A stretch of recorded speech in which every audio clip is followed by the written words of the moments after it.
Malaria cases have reached a 40-year high in the United States. That's according to new data released by the Centers for Disease Control and Prevention.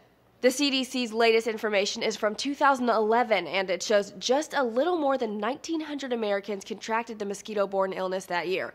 5 people died from the illness. The CDC reports the number of Americans getting the disease jumped 14% from just the year before. Most of the cases came in January and August, right after the winter and summer travel seasons. About 70% of all the reported malaria cases in 2011 were from people who had traveled to Africa, where malaria is the most common. Most of the other travelers visited India. Of the nearly 2,000 reported cases, only 5 originated in the U.S. 2 babies died from complications after their mothers traveled overseas, and others involved a lab accident and a blood transfusion. Of course, it's a much larger problem worldwide.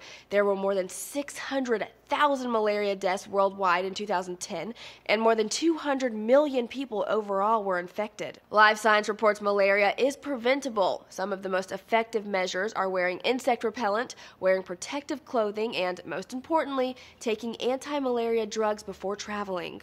So far, it's not clear what caused the uptick in malaria cases. Doctors say it's always a good idea to consult a healthcare professional before traveling overseas to places known for having malaria outbreaks. For Newsy, I'm Jasmine Bailey.